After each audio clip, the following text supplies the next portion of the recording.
Praise the Lord. ஆண்டவராய் இயேசு கிறிஸ்துவின் நாமத்தினாலே அன்பின் வாழ்த்துதல். தேவ பிள்ளைகளே, இந்த நாள் ஒரு மிகவும் நம்முடைய வாழ்க்கையிலே மறக்க முடியாததும் நம்முடைய வாழ்க்கையில் வெற்றி சிறந்த ஒரு நாள் என்று கூட நாம் கூற முடியும்.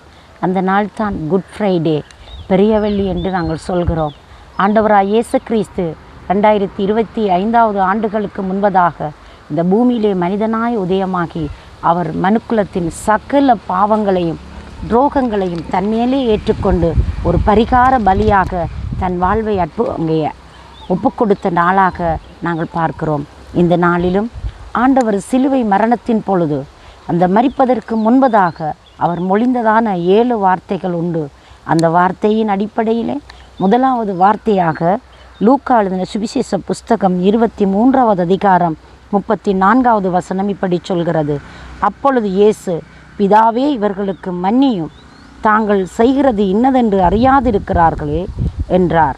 அவருடைய வஸ்திரங்களை அவர்கள் பங்கிட்டு சீட்டு போட்டார்கள் என்று சொல்லப்படுகிறது. பிதாவே, இவர்கள் செய்கிறது இன்னதென்று அறியாமல் இருக்கிறார்கள் என்று சொல்லப்படுவதை நாங்கள் அவதானிக்கிறோம். அன்பு பிள்ளைகளே, அவருடைய சரீரம் பகல் முழுவதும் வாதிக்கப்பட்டது. மிகவும் கொடுமையான சூழலுக்குள்ளே முகம் கொடுக்கிறது. ஆனால் தன்னை வேதனைப்படுத்தினவர்கள், தன்னை புறக்கணித்தவர்கள், அவதூறு பண்ணின மனிதர்களை பார்த்து அவர் மொழிகிறதான வார்த்தையை கவனியுங்களேன்.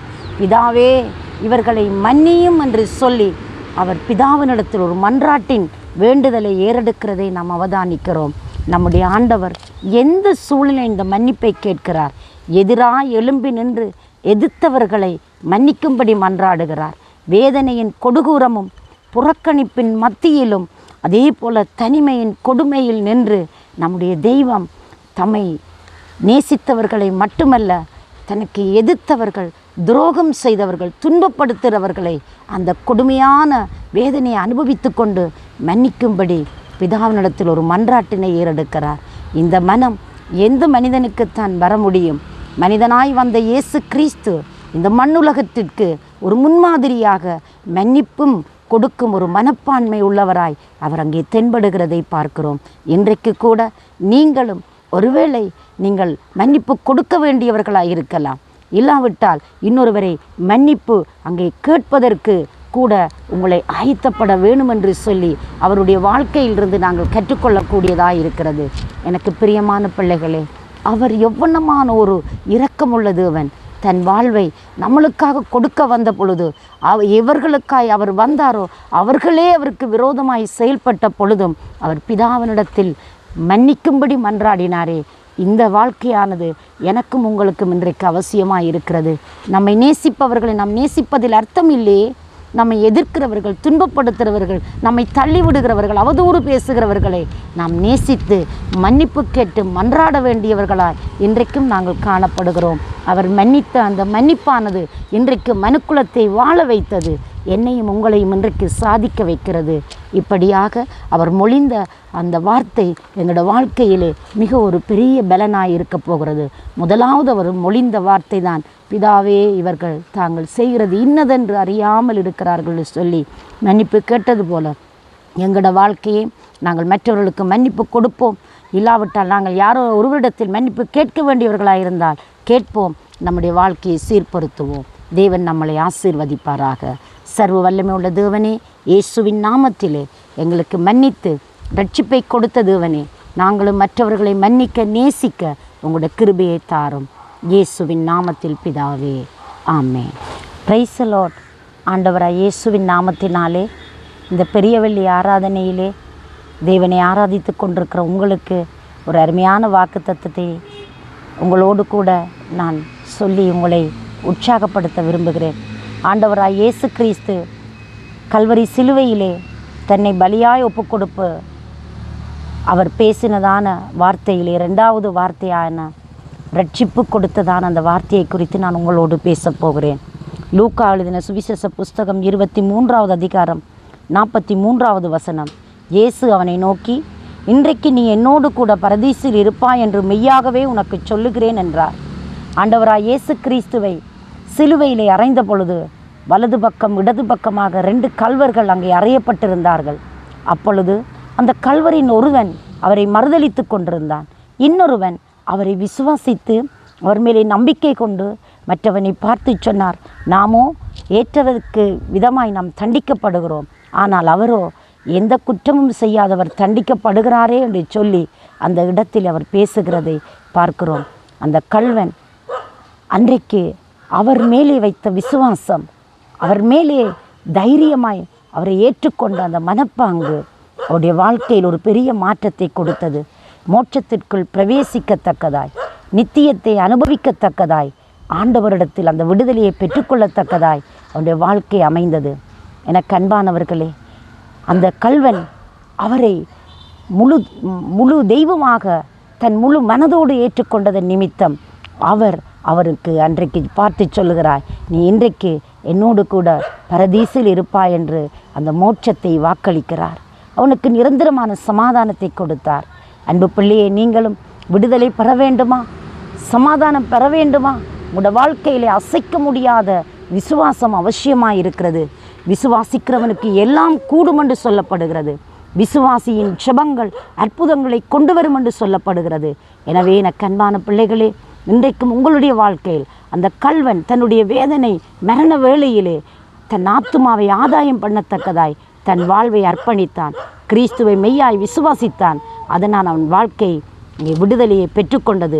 சமாதானத்தை, சந்தோஷத்தை, நித்தியத்தை அவன் அனுபவிக்கக்கூடியதாக இருந்தது. நீங்களும் நானும் எங்களோட வாழ்க்கையை, நம்முடைய விசுவாசத்தை தைரியப்படுத்தத்தக்கதாய் அர்ப்பணிப்போம். ஆண்டவர் எங்களை ஆசீர்வதிப்பாராக. நான் உங்களுக்காக ஜெபிக்கட்டுமா? சர்வ வல்லமுள்ள தேவனே, ரட்சிப்பு உம்முடையது சுவாமி. உம்மை நம்புகிறவர்களை நீங்கள் ஒருபோதும் கைவிடாத தேவன். பரதீசன் இன்றைக்கு என்னோடு இருப்பாய் என்று ரட்சிப்பை கள்வனுக்கு கொடுத்த கர்த்தாவே, இந்த நாளில் உம்முடைய பிள்ளைகளுக்கு நீர் ஒரு அற்புதம் செய்து உம்முடைய நாமத்தை மகிமைப்படுத்தும். இயேசுவின் நாமத்தில் பிதாவே, ஆமேன், ஆமேன்.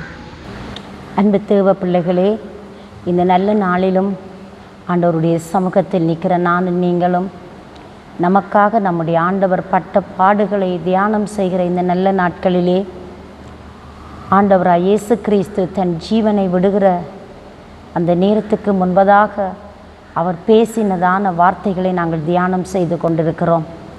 இதிலே 3வது வாக்கியமாக யோவான் எழுதின சுவிசேஷ புஸ்தகம் 19வது அதிகாரம் 26வது 27வது வசனத்தை நாங்கள் பார்க்கிறோம். அப்பொழுது இயேசு தம்முடைய தாயை அருகே நின்ற தமக்கு அன்பாயிருந்த சீஷனை கண்டு தம்முடைய தாயை நோக்கி, ஸ்திரியே, அதோ உன் மகன் என்றார். பின்பு அந்த சீஷனை நோக்கி, அதோ உன் தாய் என்றார். அந்நேரம் முதல் அந்த சீஷன் அவனை தன்னிடமாய் ஏற்றுக்கொண்டான் என்று சொல்லி நாங்கள் பார்க்கிறோம். எனக்கு அன்பு பிள்ளைகளே, இந்த இடத்திலே ஆண்டவராய் இயேசு கிறிஸ்து கல்வரி சிலுவையிலே தன்னுடைய தாயை எத்தகைய வண்ணமாய் நேசித்தார் என்ற ஒரு நேசத்தின் அடையாளத்தை நாங்கள் பார்க்கலாம். அவர் எவ்வளவு அருமையாய் அவர் பராமரிக்கிறார். இந்த 3வது பகுதியானது சிலுவையில் அவர் பராமரிப்பு என்கிற காரியத்தை பகிர்ந்து கொள்கிறார். இந்த இடத்திலே ஆண்டவர் சொல்லுகிறார், ஸ்திரியே, அதோ உன் மகன். அவன் தாயை பார்த்து சொல்லுகிறார். தன் அன்பான சீசனிடத்திலே கூறுகிறார், இதோ உன் தாய் என்று சொல்லி, அதோ உன் மகன் என்று சொல்லி ஒரு பிணைப்பை, ஒரு உறவை கட்டி எழுப்புவது மட்டுமல்ல, அவர் தன்னுடைய அந்த பொறுப்பை சரிவர நிறைவேற்றுகிற தெய்வமாய் இருக்கிறார். அத்தோடு கூட நாங்கள் பார்க்கிற பொழுது கிரேக்க பதத்திலே ஸ்திரியே என்கிற அந்த சொல்லுக்கு ப்ளேனே என்று மொழிபெயர்க்கப்படுகிறது. இந்த கனமான தன்னுடைய தாய்க்கு கொடுக்கிற மதிப்பு, மரியாதை, பராமரிப்பு போன்ற காரியங்களை அவ்வளவு கொடுமையான வேதனைகளை அனுபவித்து கொண்டு இருந்த பொழுதிலும் ஆண்டவராய் இயேசு கிறிஸ்து தன் தாயை மறந்து விடவில்லை. தகப்பனையும் தாயையும் கனம் பண்ணுகிறவர்களுக்கு ஆயுசு நாட்கள் பெருக பண்ணப்படுகிறது. எங்களுக்கு இந்த பூலோக வாழ்க்கையிலே கொடுக்கப்பட்ட தாய்மை என்கிறது, தாய் உறவு என்பது ஒரு மேன்மையானது. தன்னுடைய பிள்ளையை பெற்றெடுத்து வளர்த்து எவ்வளவு ஆளாக்குகிறார்கள், அவ்வளவு பிரயாசத்தையும் தேவன் கருத்திலே கொண்டு தன்னுடைய தாயை எந்த சூழ்நிலையில் அவர் மறக்கலை. அவர் வேதனைப்பட்டார், மிகவும் பாதிக்கப்பட்டார். சரீரம் எல்லாம் உபாதைகளும், சரீரம் எல்லாம் பலவீனங்களும் காயங்களும், மிகவும் கஷ்டப்பட்டார். ஆனால் தன் தாயுடைய நிலைமையை கருத்திலே கொண்டு அவருடைய அங்கலாய்ப்பை பார்த்து அவளுக்கு ஆறுதலாக தேவன் அங்கே பராமரிப்பை கொடுக்கிறதை நாங்கள் பார்க்கக்கூடியதாக இருக்கிறது. எனக்கு அன்பான பிள்ளைகளே, ஆண்டவர் தன்னுடைய வியாதி, வேதனை, துக்கம், பிரச்சனைகளோடு வருகிறவர்களை மட்டும் சுகப்படுத்தி விட்டு ஆறுதல் படுத்தி விட்டு இருக்கல, தன்னுடைய குடும்பத்திலும் அக்கறை உள்ளவராயிருக்கிறார். இது எங்களுக்கு ஒரு நல்ல படிப்பினை. நம்முடைய தகப்பன் தாய்மாரை நாங்கள் கனம் பண்ண வேண்டும், அவர்களை பராமரிக்க வேண்டும், அவர்களை பாதுகாக்க வேண்டும், அவர்களுக்கு போதுமான காரியங்களை நாங்கள் செய்ய வேண்டும் என்றதை நாங்கள் இந்த இடத்தின் மூலமாய் கற்றுக்கொள்கிறோம். எனவே இந்த வார்த்தையை கேட்கிற என் அன்பு பிள்ளைகளை, நீங்களும் உங்களோட வாழ்க்கையில் ஆண்டவராய் இயேசு கிறிஸ்துவிடத்தில் கற்றுக்கொண்ட பாடம், அவர் தன்னுடைய தாயை கல்வரி சிலுவையில் மரண நேரத்திலும் மறந்து போகாமல் பராமரிக்கிறவராயிருந்தார். நீங்களும் நானும் அப்படியாக வாழத்தக்கதாய் தெய்வம் நமக்கு உதவி செய்வாராக. God bless you. அன்பான தேவ பிள்ளைகளே, இந்த நாளிலும் இறைமகனாகிய இயேசு கிறிஸ்து கல்வரி சிலுவையில் தன் ஜீவனை கொடுப்பதற்கு முன்பதாக அவர் மொழிந்ததான 4ஆம் வாக்கியம் தவிப்பு என்று பார்க்கிறோம்.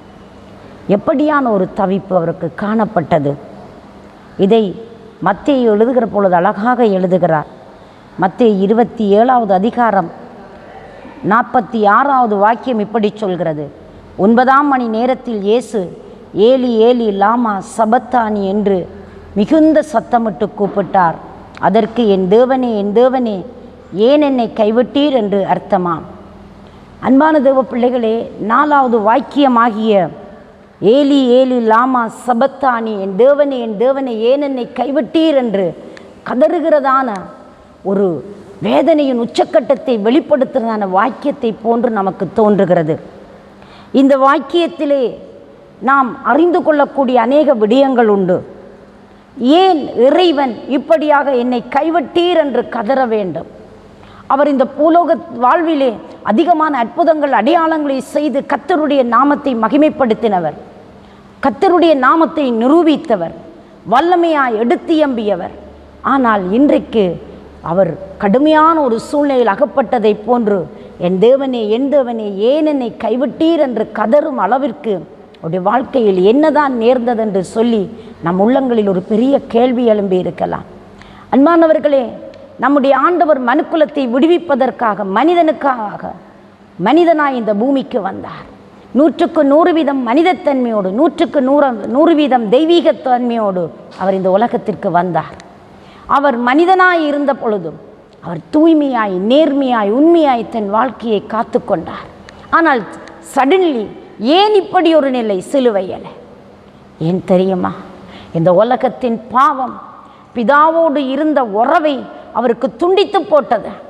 உலகத்தின் பாவமெல்லாம் அவர் மேலே சுமத்தப்பட்டது.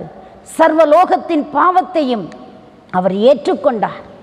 நம்முடைய மீறுதல் நிமித்தம், நம்முடைய அக்கிரமத்தின் நிமித்தம் அவர் துன்பப்படுத்தப்பட்டார், வாதிக்கப்பட்டார், அவர் அடிக்கப்பட்டு நொறுக்கப்பட்டார். அவர் வையப்படும் பொழுது பதில் வையாதபடி மிகுந்த வேதனைப்பட்டார். மனுக்குலத்தின் அத்தனை வேதனைகளையும் தன்மேலே ஏற்றுக்கொண்டார். பாவத்தின் கொடூரம் அவர் மேலே சுமத்தப்பட்டது. அந்த பாவத்தின் கொடூரம்தான் பிதாவுக்கும் இயேசு கிறிஸ்துவுக்கும் இடையில் ஒரு பெரிய பிரிவினையாய் மாறினது, ஒரு அந்தகாரமாய் சூழ்ந்து கொண்டது. அதன் நிமித்தம் அவர் வேதனையோடு கேட்கிறார். சற்று முன்பதான பகுதிகளை நாங்கள் வேதத்தில் வாசிக்கிற பொழுது அவர் சொல்லுகிறார், என்னை எல்லாரும் தன்னந்தனியே விடும் காலம் வரும், ஆனால் நான் தனித்திரேன், என் பிதா என்னோடு கூட இருக்கிறார் என்று வெற்றி முழக்கமிட்டவர் இப்பொழுது அதே பிதாவும் அவரை கைவிட்டார். காரணம் எதற்காக தெரியுமா? அவர் மேலே மனுக்குலத்தின் பாவம் சுமத்தப்பட்டதன் பாவத்தின் விளைவு. பாவம் அவர் மேலே சுமத்தப்பட்டபடினால் பிதாவின் பிரசன்னத்தை அவரால் அனுபவிக்க முடியாமல் போய்விட்டது. இப்படி வேதனை வியாகுலத்தோடு இருந்துதான் அவர் நோக்கி பார்க்கிறார், பிதாவினிடத்தில் மன்றாடுகிறார். பாவம், சாபம், ரோகம் என்கிற கொடிய வேதனைகளினால் அவதிப்பட்ட அவருக்கு பிதா மறுமொழி கொடுத்தார். பிதா அங்கே எப்பொழுதும் அவருக்கு பக்கபலமாய் இருந்து சோதனை நேரங்களில் அவரை விடுவித்திருக்கிறார். ஆனால் இந்த சிலுவை மரணத்தின் நேரத்துக்கு முன்பதாக அந்த சர்வலோகத்தின் பாவம் அவர் மேலே சுமத்தப்பட்டபடியினால் பிதாவுடைய பிரசன்னத்தை அவரால் அனுபவிக்க முடியவில்லை. எனவே ஒரு மனிதனுடைய வாழ்க்கையிலும் இன்றைக்கும் பாவம்தான் இறைவனோடு இருக்கிற இணைப்பை துண்டிக்கிறது. அந்த பாவத்தின் கொடுகுரந்தான் மனிதன் கடவுளுக்குள் இருக்கிற உறவை பிரித்து விடுகிறது என்பதை சிலுவையிலே நம்முடைய ஆண்டவர் வாழ்ந்து காட்டி இருக்கிறார். நானும் நீங்களும் நம்முடைய வாழ்க்கையிலும் பாவத்திற்கு இடமளிக்காதபடி, உலகத்தினால் கரைபடாதபடி, இந்த உலகம் நம்மளை தெய்வ அன்பிலிருந்து பிரித்து விடாதபடி, உலக கிரியைகள் நம்மளை ஆண்டு கொள்ளாதபடி நம்முடைய வாழ்க்கையை காத்து கொள்ளுவோம். ஆண்டவர் எங்களுக்கு உதவி செய்வாராக. சிலுவையில் அவர் கற்பித்த பாடம் எங்களுக்கு இன்றைக்கு ஒரு முன்மாதிரியாக இருக்கிறது. பாவத்தின் சம்பளம் மரணம், பாவம் செய்கிற ஆத்துமா சாகும் என்று சொல்லப்படுகிறது. எனவே நம் மேலே சுமத்தப்பட்ட பாவத்தின் விளைவினால் நாம் மரித்து விடாதபடி நமக்காக அவர் தண்டிக்கப்பட்டு வாதிக்கப்பட்டு மரித்தார், உயிர்த்தெழுந்தார், இன்றைக்கும் ஜீவிக்கிறவராயிருக்கிறார். அவரை ஏற்றுக்கொள்ளுவோம். எங்களுடைய பாவ தோஷங்கள் குற்றங்களை மன்னிக்கும்படி அவரிடத்தில் மன்றாடுவோம். தெய்வம் நமக்கு உதவி செய்வாராக. God bless you. எனக்கு அன்பான தெய்வ பிள்ளைகளே, இந்த நல்ல நாளிலும் ஆண்டவராய் இயேசு கிறிஸ்துவின் இனிதான நாமத்தினாலே உங்களுக்கு ஒரு அன்பான செய்தியை நான் உங்களோடு பகிர்ந்து கொள்ளப் போகிறேன். ஆண்டவராய் இயேசு கிறிஸ்து சிலுவையிலே மொழிந்த 5வது வாக்கியத்தை நாங்கள் தியானம் பண்ண போகிறோம். யோவான் எழுதின சுவிசேஷ புஸ்தகம் 19வது அதிகாரம் 28வது வசனம் சொல்கிறது, அதன் பின்பு எல்லாம் முடிந்தது என்று இயேசு அறிந்து வேத வாக்கியம் நிறைவேறத்தக்கதாக தாகமாயிருக்கிறேன் என்றார். இந்த தாகத்தை குறித்து நாங்கள் அறிகிற பொழுது இயேசு கிறிஸ்துவுக்கு ஏன் தாகம் இவ்வளவாக ஏற்பட்டது? அவர் மிகவும் அடிக்கப்பட்டு இரத்தம் சிந்தி காயங்கள் ஏற்பட்டு உடலானது களைத்து போயிருக்கிறது. மனிதனுக்கு ஏற்படக்கூடிய ஒரு விதமான தாகம் அவருடைய சரீரத்திலே உண்டாகியது. இதை மறுக்க முடியாது. இப்படி தாகமாய் இருந்த அவருக்கு மிக முக்கியமான ஒரு தாகம், ஆண்டவராய் இயேசு கிறிஸ்து சிலுவையிலே அவ்வளவு வேதனையோடு இரத்தம் சிந்தி கண்ணீர் வடித்து அவர் மிகவும் கலங்கி நிற்கிற அந்த சூழ்நிலையிலே அவர் தாகமாய் இருக்கிறேன் என்று சொன்னதன் அர்த்தம் எங்களுக்கு இன்னொரு பாடத்தை கற்றுக் கொடுக்கிறது. இந்த உலகமானது பாவத்தின் நிமித்தம், சாபத்தின் நிமித்தம், அக்கிரமத்தின் நிமித்தம் அழிந்து போகிறதே. ஐயோ, ஒரு பயங்கரம் இவர்களை சூழப்போகிறதே. நான் நேசித்த மக்கள், நான் படைத்த மக்கள், எந்த மக்களுக்காக நான் இந்த பூமிக்கு இறங்கி வந்தேனோ இந்த மனுக்குலம் அழிகிறதே. இந்த மனுக்குலம் தேவனை விட்டு தேவனை தேடாத ஒரு கொடூரமான வாழ்க்கை வாழ்கிறதே. இவர்களுக்கு யார் விமோசனம் அளிப்பது? ஐயோ, இந்த மக்கள் மனம் திரும்ப மாட்டார்களா என்ற ஒரு ஏக்கம், ஒரு தாகம். அவர் தாகம் மிகவும் வலிமை உள்ளதாய் இருந்தது. இவ்வளவு துன்பமான நேரத்தில் சரீரமெல்லாம் மிகவும் கஷ்டப்பட்டு காயப்பட்டு மிகவும் அவர் அங்கே தடுமாற்றத்தோடு இருந்தது போல தோன்றினாலும் அவ்வளவு வேதனைகளை அனுபவித்த அவருக்கு ஏற்பட்ட தாகம் ஆத்ம தாகம். அழிந்து போகிற மனுக்குலம் ஆண்டவன் அண்டை திரும்ப வேணும், அவரை நோக்கி பார்க்க வேண்டும், மனுக்குலம் ஒரு விமோசனம் அடைய வேணும் என்பதை அவர் குறிக்கோளாய் கொன்று அங்கே களைத்தவராய் அவர் தாகமாயிருக்கிறேன் என்று சொன்னார். எனவே எனக்கு அன்பு பிள்ளைகளே, இன்றைக்கும் அழிந்து போகிற மனுக்குலத்தின் மேலே மக்களாகிய நாங்கள் சிந்தனை செய்ய வேண்டும். பாவத்தினாலும் தோஷங்களினாலும் இன்னுமாக அக்கிரமங்களினாலும் மரித்து போயிருந்த எங்களை உயிர்ப்பிப்பதற்காக அவர் கல்வரி சிலுவையில் தன் ஜீவனை பலியாக கொடுத்தார். அந்த தேவன் இன்றைக்கு எங்களை பார்த்து சொல்லுகிற விடயம் என்ன? என் ஆத்மதாக கொள்கிறேன். என் ஆத்மதாகத்தை தீர்ப்பவன் யார்? எந்த மனுஷி அதை தீர்க்க முடியும்? முழு மக்களுக்கும் ஒரு ஆசீர்வாதமான பாத்திரங்களாய் நாங்கள் வாழ வேணும் என்று தெய்வம் எங்களிடத்தில் எதிர்பார்க்கிறார். தேவ பிள்ளைகளாகிய நானும் நீங்களும் சிந்தனை செய்து எங்கள் வாழ்க்கையிலும் அழிந்து போகிற ஆத்துமாக்கள் மேல் சிந்தனை உள்ளவர்களாய் நம் வாழ்வை அர்ப்பணிப்போம். தெய்வம் நமக்கு உதவி செய்வாராக. தேவன் உங்களை ஆசீர்வதிப்பாராக. God bless you. எனக்கு அன்பான தேவச்சனங்களே, நம்முடைய ஆண்டவரும் உலக இரட்சகருமாகிய தெய்வம் அவர் மனுக்குலத்தின் சகல காரியங்களை தன்மேலே ஏற்றுக்கொண்டு கல்வரி சிலுவையிலே தன்னை ஜீவபலியாய் ஒப்பு கொடுத்ததை நாங்கள் அறிந்திருக்கிறோம். இப்படியாக அவர் ஜீவனை முடுவதற்கு முன்பதாக அவர் கல்வரி சிலுவையிலே மொழிந்த 7 வார்த்தைகள் தியானம் செய்கிற காலம்தான் இந்த காலங்களாக இருக்கிறது. இந்த நாட்களிலே அவர் 6வதாக பேசின வார்த்தையானது மிகவும் நம்முடைய வாழ்வை நொறுக்கத்தக்கதாக இருக்கிறது. யோவான் எழுதின சுவிசேஷ புஸ்தகம் 19வது அதிகாரம் 30வது வசனம் சொல்கிறது, இயேசு காடியை வாங்கின பின்பு முடிந்தது என்று சொல்லி தலையை சாய்த்து ஆவியை ஒப்புக்கொடுத்தார் என்று நாங்கள் பார்க்கிறோம். எல்லாம் முடிந்தது என்று சொன்னார். அப்படியானால் என்ன முடிந்தது? நம்முடைய தெய்வம் மனுக்குலத்தை மீட்பதற்காய், ரட்சிப்பதற்காய் மனிதனாய் இந்த பூமிக்கு வந்தவர் தன் ஜீவனை பலியாய் கொடுக்கிறாரே. பலியாய் கொடுப்பதற்கு என்ன தேவை ஏற்பட்டது?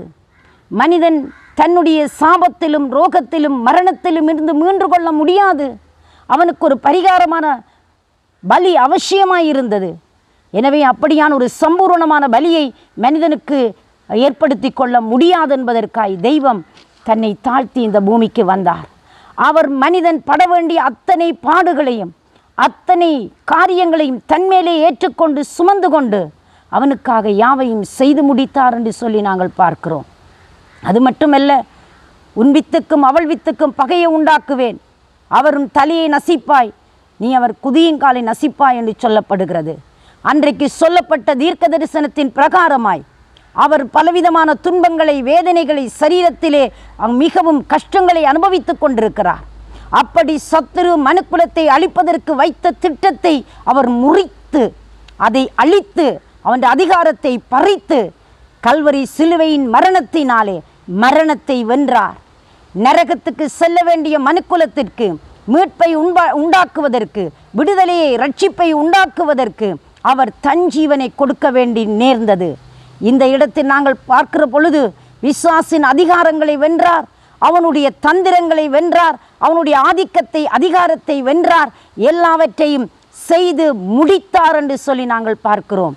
தேவ சித்தம் எதுவாய் தேவனுக்கு எவ்வளமான காரியங்கள் நியமிக்கப்பட்டதோ பிதாவுடைய சித்தத்தை சம்பூரணமாய் நிறைவேற்றி அவற்றை சித்தத்தை நிறைவேற்றுவது போஜனமாய் கொண்ட தேவன் இந்த இடத்திலே அவர் சொல்லுகிறார், எல்லாம் முடிந்ததென்று. பிதாவின் சித்தம் நிறைவேற்றத்தக்கதாய் தன் வாழ்வையை செய்து முடித்தார்.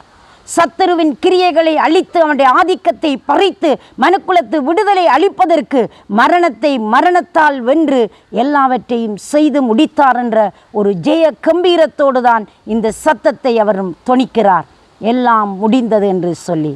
எனக்கு அன்பான பிள்ளையே, இன்றைக்கு நீ செய்ய வேண்டிய அத்தனை காரியங்களையும் என் ஆண்டவராய் இயேசு கிறிஸ்து உனக்காக யாவையும் செய்து முடித்து விட்டார். அதனால் தான் சங்கீதக்காரன் சொல்கிறார், எனக்காக அவர் யாவையும் செய்து முடித்து விட்டார் என்று சொல்லப்படுகிறது. நீ நானும் விசுவாசித்து அந்த ஆசீர்வாதங்களை பெற்றுக்கொள்வோம். தேவன் உங்களை நிறைவாய் ஆசீர்வதிப்பாராக. God bless you. எனக்கு அன்பான தேவ ஜனங்களே, இந்த நல்ல நாளிலும் ஆண்டவராய் இயேசு கிறிஸ்துவின் சிலுவை மரணத்தின் தியான வாக்கியங்களை குறித்து நாங்கள் தியானித்து கொண்டிருக்கிறோம். 2025 ஆண்டுகளுக்கு முன்பதாய் மனிதனின் சகல ரோகங்கள், பாவங்கள், அக்கிரமங்களை தம்மேலே ஏற்றுக்கொண்டு பலியான இயேசு கிறிஸ்து கல்வரி சிலுவையில் தன் ஜீவனை கொடுத்தார். அவர் ஜீவனை கொடுப்பதற்கு முன்பதாக இறுதியாக பேசின வாக்கியமாகிய 7 வார்த்தைகளை நாங்கள் தியானம் செய்வது நம் வாழ்க்கையின் மிகவும் அவசியமான ஒன்றாயிருக்கிறது. அந்த 7 வாக்கியங்களில் 7வது வாக்கியமாக லூக்கா எழுதின சுவிசேஷ புஸ்தகம் 23வது அதிகாரம் 46வது வாக்கியம் இப்படி சொல்லுகிறது, இயேசு பிதாவே உம்முடைய கைகளிலே நாவியை ஒப்புவிக்கிறேன் என்று மகா சத்தமாய் கூப்பிட்டு சொன்னார். இப்படி சொல்லி ஜீவனை விட்டார் என்று சொல்லப்படுகிறது. அவர் எங்கே இருந்து புறப்பட்டாரோ அந்த இடத்திலே சரியாக ஒப்படைப்பதை நாங்கள் பார்க்கிறோம். பிரசங்கியின் புஸ்தகம் 12வது அதிகாரம் 7வது வசனம் சொல்கிறது, மண்ணானது மண்ணிடத்திற்கும் ஆவியானது தன்னை தந்த ஜீவனுள்ள தேவனிடத்தில் அது போகிறது என்று சொல்லப்படுகிறது. படைத்த கடவுளிடத்தில் ஆன்மா செல்ல வேண்டும் என்பதுதான் மிக அவசியமான ஒரு விடயமாய் இருக்கிறது. இந்த இடத்தில் இயேசு கிறிஸ்து மிகவும் மிகுந்த வேதனை உள்ளவராய், கண்ணீரோடு, மிக அவ்வளவு பாடுகளையும் சகித்தவராய் அவர் கல்வரி சிலுவையிலே தன்னை பாடுகளுக்கு உட்படுத்தி வேதனைகளை அனுபவித்து கொண்டு மொழிந்ததான வார்த்தைகளை கேட்டுக்கொண்டிருக்கிறோம். 7வது வாக்கியமாய் அவர் தன்னை முழுவதுமாய் ஒப்புவிக்கிறதை, தன்னுடைய ஆவியை சம்பூரணமாய் அர்ப்பணித்ததை நாங்கள் அறியக்கூடியதாக இருக்கிறது. அவர் மிகவும் வெற்றி சிறந்தார்.